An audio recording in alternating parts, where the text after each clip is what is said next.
Listen up, because this story is going to make your blood boil, and honestly, I need to get this out before I explode. 2 years ago, I was 26 and working at a manufacturing plant that had been my life for 4 years. Good job, decent pay. And I was actually proud of what I did. Then the company got bought out by some corporate vultures who decided the entire facility was redundant. 300 people got pink slips on the same day, right before Thanksgiving. Real classy timing. Now here's where it gets fun. My family, and I use that term loosely now, consists of my parents Robert and Mary, and my older brother Jason. These people had always been obsessed with appearances, but I never realized how shallow they actually were until I needed them most. Robert works middle management at some insurance company and acts like he's running Fortune 500. Mary does part-time bookkeeping and spends the rest of her time gossiping with the neighbors about who's doing what wrong with their lives. Jason landed some entry-level IT job and suddenly thinks he's Steve Jobs because he can reset someone's password. The moment I told them I got laid off, you could see the disgust in their faces. Not concern, not sympathy, disgust. Like I had personally embarrassed them by being part of a mass layoff that made the local news. Robert immediately started lecturing me about how I should have seen it coming and diversified my skills. Mary kept asking what I was going to do about Christmas presents now, like that was the most important thing. Jason just smirked and made some comment about how he always knew that job wouldn't last because manufacturing is dead. But wait, it gets so much worse. The severance package was joke money, basically enough to cover 2 months of rent if I ate ramen every day. I started applying everywhere, but this was during that weird period where companies were claiming they couldn't find workers while simultaneously rejecting everyone who applied. I was getting interviews, but kept losing out to internal candidates or people willing to work for significantly less. My savings evaporated faster than water in a desert. By December, I was facing eviction. I swallowed my pride and asked my family if I could crash at their place for a few weeks until I got back on my feet. These are people who raised me, who I spent every holiday with, who I helped move furniture and fix their cars and loan money to when they needed it. I figured family meant something. Robert looked at me like I had asked him to donate a kidney. He told me that having a jobless person living in their house would reflect poorly on them in the neighborhood.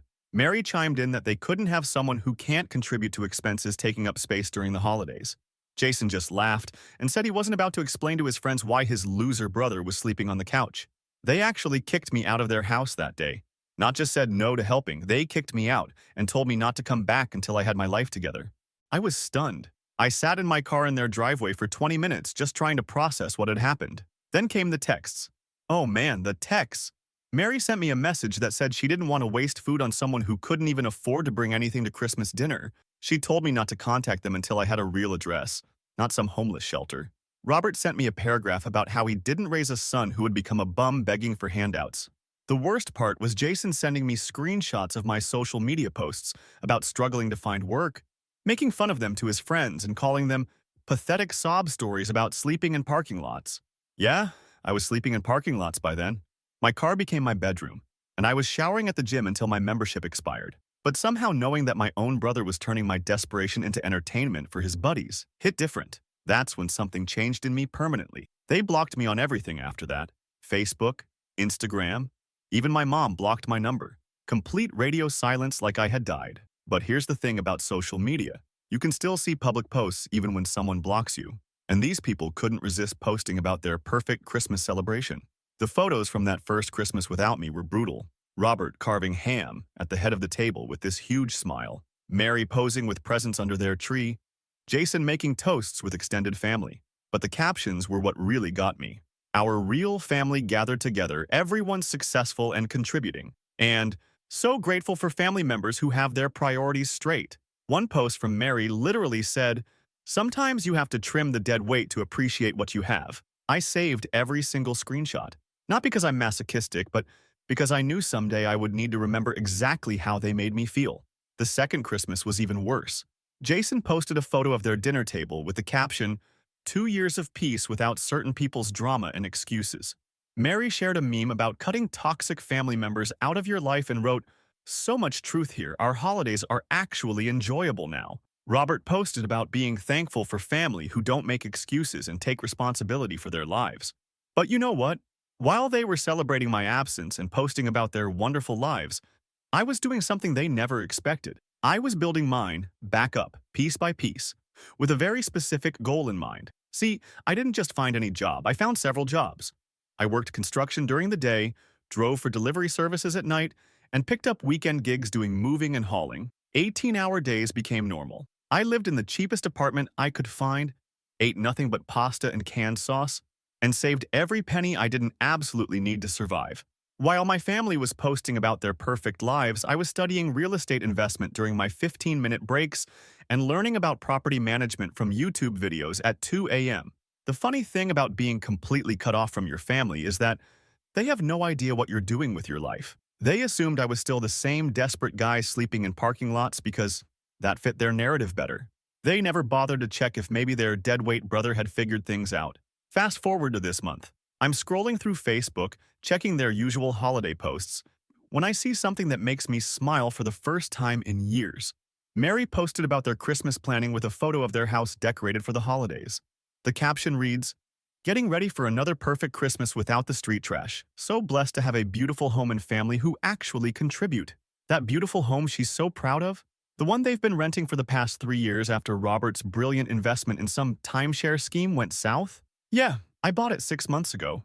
The rental management company has been collecting their checks and forwarding them to me like clockwork. They have no idea their former homeless loser son is now their landlord, but they're about to find out because their lease expires December 31st, and I've been planning something special for Christmas.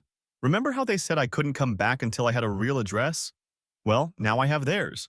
Update 1. Some of you figured out exactly where this is heading.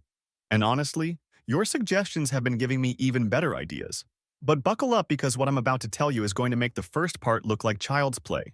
So after I posted yesterday, I decided it was time to start phase 1 of what I've been planning for months. See, owning their house is just the beginning. I've spent the last 2 years learning everything about my family's financial situation, and let me tell you, these people are living a house of cards that's about to come crashing down. Remember how I mentioned Robert's brilliant timeshare investment? Well, that disaster forced them to sell their original house and downsize to renting. But here's what they don't know. That timeshare deal was with a company that I now have connections with through my real estate network. Turns out Robert still owes money on that investment, and the company has been trying to collect for months. Guess who just bought that debt for pennies on the dollar? But I'm getting ahead of myself. Let me tell you about the phone call I made yesterday. I called the rental management company that's been handling my property and told them I wanted to personally deliver the lease renewal options to my tenants. The property manager, Rachel, was confused because she said the current tenants had been model renters and assumed they'd want to stay. I told her I had some specific terms to discuss with them directly, and as the owner, that was my right. Rachel gave me all their contact information, including their current phone numbers. You know, the same numbers they used to block me on 2 years ago. The irony was delicious. Then I started researching Jason's situation. Turns out my brilliant IT brother isn't quite as successful as his social media makes him seem. Through some LinkedIn detective work and a few conversations with mutual acquaintances from high school, I discovered that Jason's been job hopping every 8 to 10 months. His current position is with a small company that's been struggling financially. But the really interesting part is that he's been lying to Robert and Mary about his salary. He's been telling them he makes twice what he actually earns. Mary's bookkeeping clients are mostly small, local businesses, and business has been slow since COVID. She's down to 3 regular clients, and one of them just happens to be a restaurant where I know the owner. Let's just say the owner and I have become friendly over the past year, and he's been considering switching to a digital bookkeeping service to save money. This is where it gets really good, though. I decided to drive by their house yesterday afternoon just to see it from the perspective of being the owner. There's Mary in the front yard decorating for Christmas, hanging lights, and setting up those inflatable lawn decorations. She looks so proud of her little rental kingdom, taking pictures for social media. I parked across the street and just watched for a while. Robert came home from work, and I could see them through the window having dinner, laughing, and enjoying their perfect little life in my house. The same house they'd probably assumed I'd never be able to afford to rent, let alone own. Then I saw Jason's car pull up. He still drives that same beat-up Honda he had in high school, but he's added racing stripes and a spoiler to make it look sportier. Pathetic. The 3 of them gathered in the living room, and I could see them through the front window, probably planning their 3rd consecutive perfect Christmas without the deadweight. That's when I made my decision. I wasn't going to wait until the lease expired to make my move. I was going to accelerate the timeline. I drove home and sent an email to Rachel at the property management company. I told her I wanted to schedule a property inspection for December 23rd and that I would be conducting it personally as the new owner. I explained that I was considering major renovations and needed to assess the current condition. Since the lease allows for owner inspections with 48 hours notice, this was completely legal. Then I did something that felt incredible.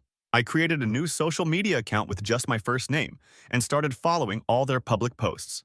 I wanted to watch their perfect Christmas plans in real time, knowing what was coming. The posts from last night were pure gold. Mary shared a photo of her Christmas shopping haul with the caption, "So grateful we can afford to spoil our real family members this year."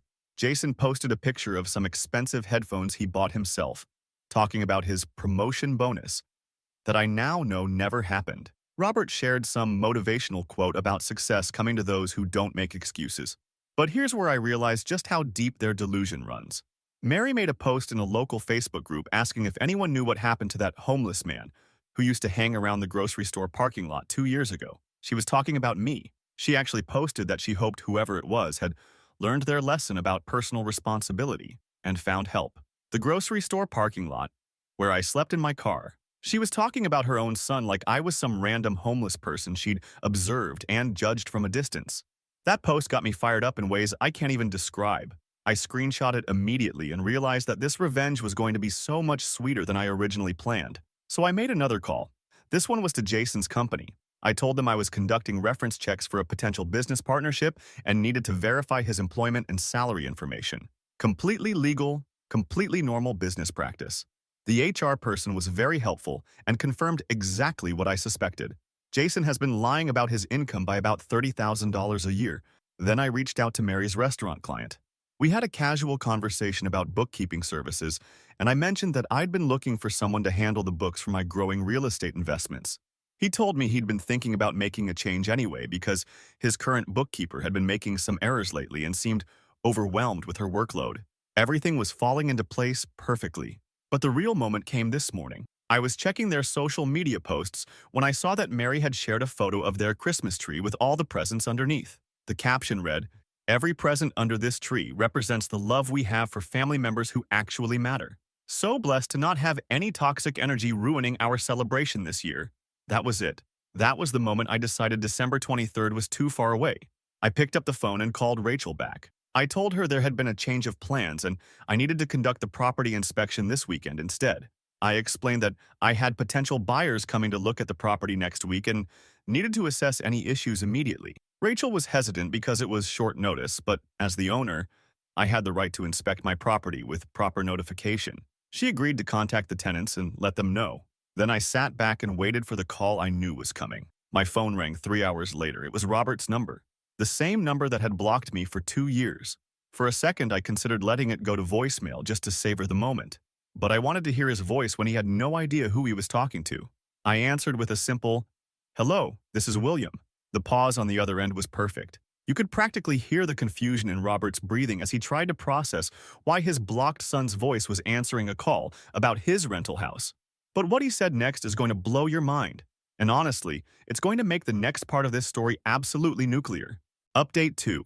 You guys are not going to believe what happened during that phone call. Seriously, I'm still processing this conversation and it's been 12 hours. Some of you predicted Robert would try to manipulate his way out of this, but the level of delusion and entitlement that came through that phone was beyond anything I expected. So there I am, holding the phone, and Robert's on the other end trying to figure out why his blocked son just answered a call about his rental house. The silence stretched for about 10 seconds before he finally spoke. Robert asked if this was some kind of mistake, if maybe I was working for the property management company now.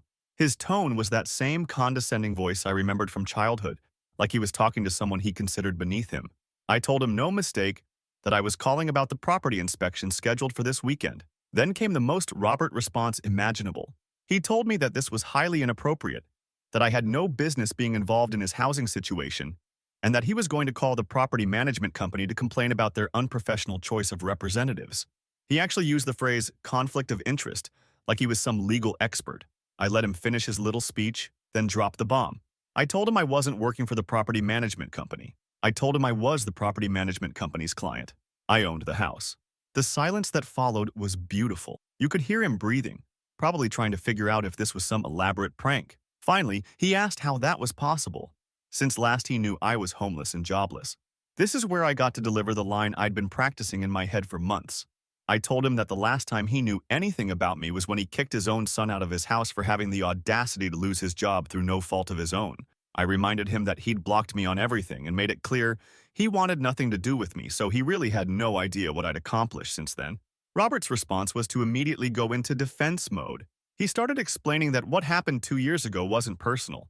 It was about tough love and teaching me responsibility. He said they couldn't enable my dependency and that cutting me off was supposed to motivate me to get my life together. The man actually tried to take credit for my success, claiming that their rejection was what pushed me to succeed. I asked him about the social media posts, the ones calling me dead weight, street trash, toxic energy. I asked him about Mary's post in the local Facebook group, wondering what happened to that homeless man who used to sleep in the grocery store parking lot. I told him I had screenshots of everything. Robert got defensive and said those posts weren't meant for me to see, that I was blocked and shouldn't have been looking at their social media. He claimed Mary didn't know that homeless person was me, that it was just a coincidence. Then he said something that made my blood boil. He told me I was being too sensitive and taking things out of context. Too sensitive. About being disowned by my own family. I told Robert that the property inspection was happening this Saturday at 2 p.m. and that as the owner, I had legal right to inspect my property. He tried to argue that they had rights as tenants and couldn't be bothered on such short notice. I explained that their lease clearly outlined the owner's right to inspect with 48 hours notice, and that I'd already provided proper notification through the property management company. Then Robert made a massive tactical error. He asked what I really wanted if this was about money. He offered to pay me additional rent if I would just leave them alone and let someone else handle the property management. He said they'd been model tenants and didn't deserve to be harassed by someone with a personal grudge. A personal grudge. As if being abandoned by your family is just some petty disagreement. I told Robert that the inspection was happening as scheduled and hung up. But here's where it gets really interesting. Within an hour, I had 3 more calls. First Jason, then Mary, then Robert again. None of them could resist trying to fix this situation, which meant they had to keep talking to me instead of just blocking me again. Jason's call was the most pathetic. He tried the brother-to-brother approach, telling me that we used to be close and that family should stick together. He said he understood I was hurt, but that this was going too far. When I reminded him about the screenshots he'd shared, making fun of my pathetic sob stories about sleeping in parking lots, he claimed he was just venting frustration and didn't mean anything by it. Then he offered to help me find tenants for other properties if I just leave their housing situation alone. Jason actually thought he could trade his minimal IT skills for keeping their rent stable. I told him I'd gotten along fine without his help for 2 years and didn't need it now. Mary's call was the worst, though. She went straight to the guilt trip playbook. She told me she was sorry if I felt hurt, but that they'd had to make difficult decisions during a stressful time. She said cutting me off was about protecting their own family stability, not about not loving me. When I brought up her Facebook post about the homeless man, she tried to claim she'd genuinely forgotten that was me. She said 2 years had passed and she'd blocked out some of the more painful memories from that time. Then she asked if I really wanted to destroy their family over something that happened when everyone was under stress.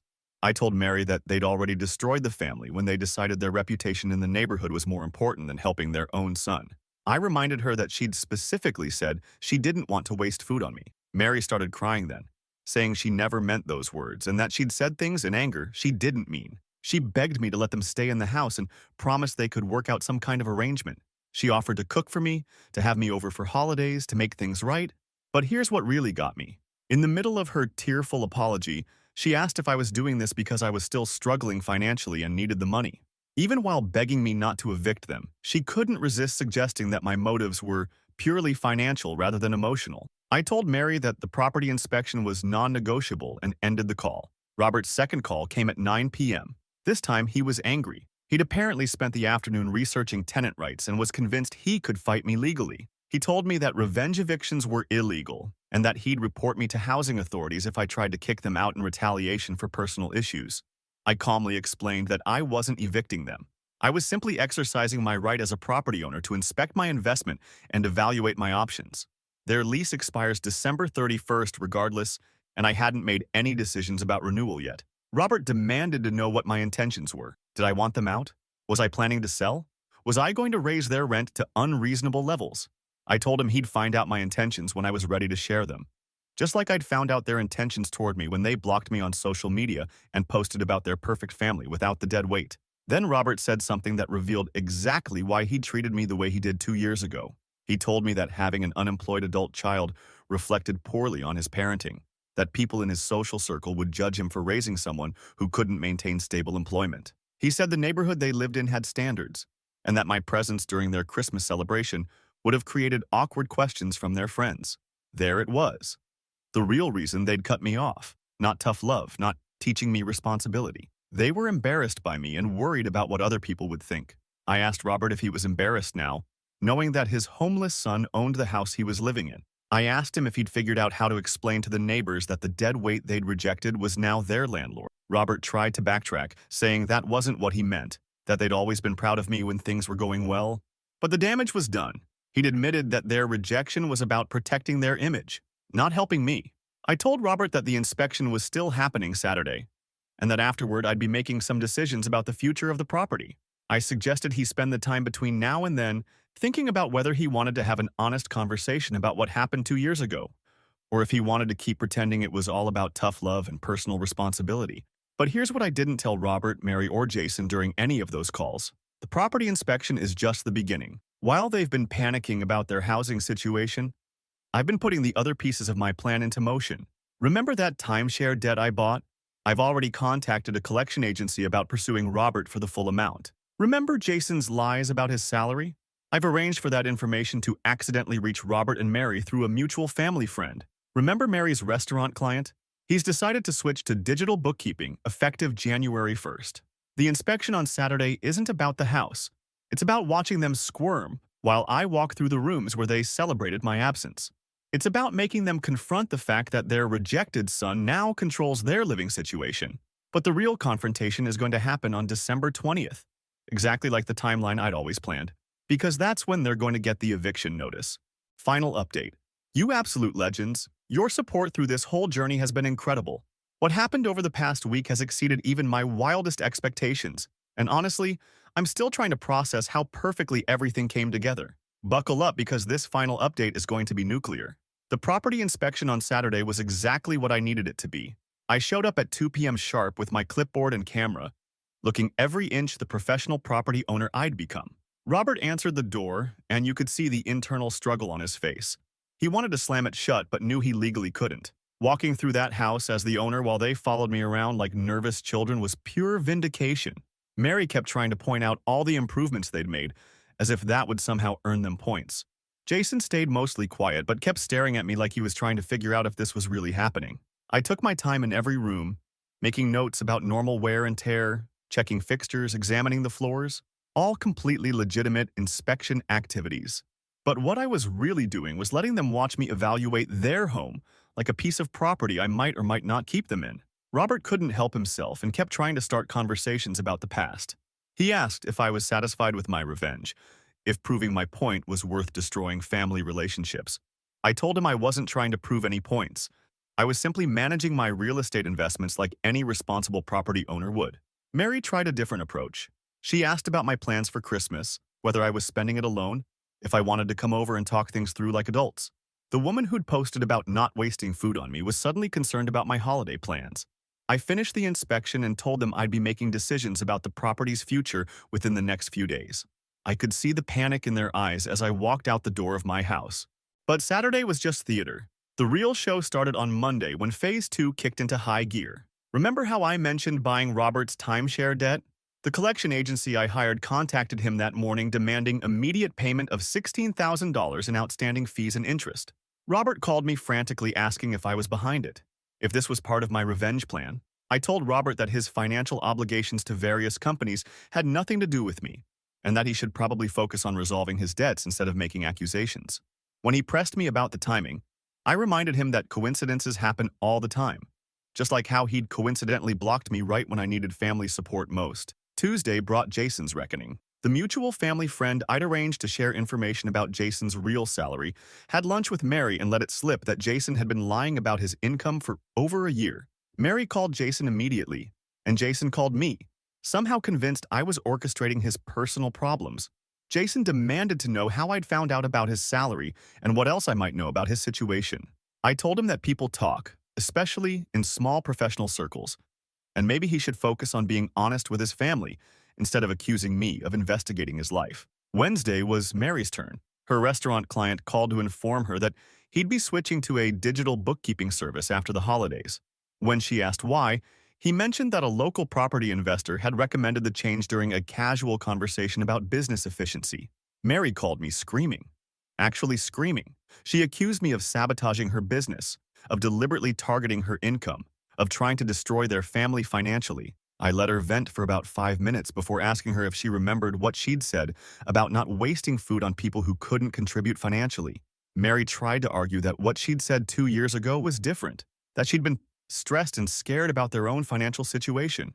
I asked her how it felt to be stressed and scared about money now, and whether she thought her clients should waste money on bookkeepers who might not be reliable. Thursday was when things got really intense. Robert had been trying to negotiate with the collection agency, but they were demanding full payment within 30 days or they'd pursue legal action. Jason's lies about his salary had created a huge fight with Mary and Robert, who'd been making financial decisions based on his false income claims. Mary was panicking about losing her client and potentially other clients who might follow suit. All three of them called me multiple times Thursday trying to figure out if I was behind their sudden run of bad luck. I maintained my innocence while subtly reminding them of various things they'd said and done during my own period of bad luck. But Friday, December 20th, was the day I'd been building toward for 2 years. At exactly 11 p.m., I had the eviction notice delivered to their door. Not regular mail, not email. Hand-delivered by a process server who knocked on their door and made sure they understood the legal implications of the document. The notice informed them that their lease would not be renewed and that they had 30 days to vacate the property. Completely legal, completely within my rights as the property owner, and completely devastating to people who thought they were secure in their housing. My phone started ringing at 11:03 p.m. What followed was the most satisfying hour and a half of my life. 45 messages across calls, texts, and voicemails, exactly like I'd predicted in my very first post 2 years ago when I imagined this moment. Robert called first, his voice shaking as he demanded to know if this was really happening. He begged me to reconsider, said they'd do anything to make things right, offered to pay double rent if I'd let them stay. When I reminded him that he'd told me not to contact them until I had a real address, he actually had the nerve to say that was different because they'd been emotional, hadn't meant it literally. Mary's calls were pure panic. She sobbed through 3 separate voicemails talking about how they couldn't afford to move, how this would destroy their credit, how they'd end up homeless just like I had been. The irony was apparently lost on her even as she said it. Jason left angry messages at first, threatening to sue me for harassment and claiming this was illegal retaliation. But as the reality sank in, his tone changed to desperate bargaining. He offered to find me other rental properties, to help me expand my real estate business, to work for me for free if I'd just let them keep their home.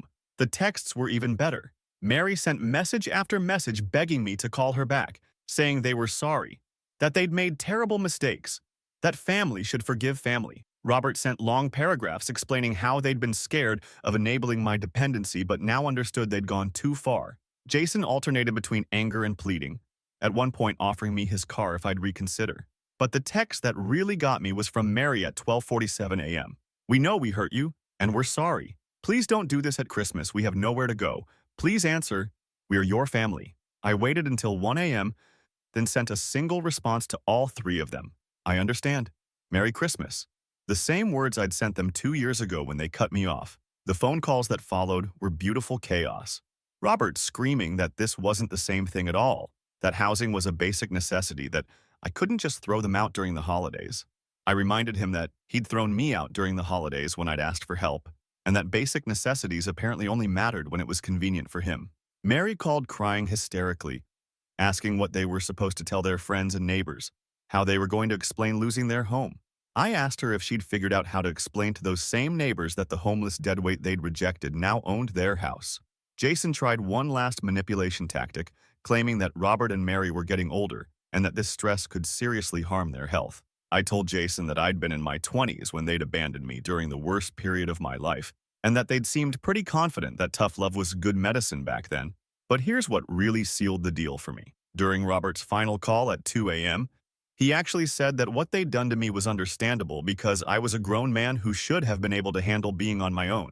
He claimed that their situation was different because they were a family unit who'd built a life together in that house. I asked Robert if he thought I'd stopped being part of their family unit when I lost my job, or if that had happened when they decided their reputation mattered more than their son's welfare.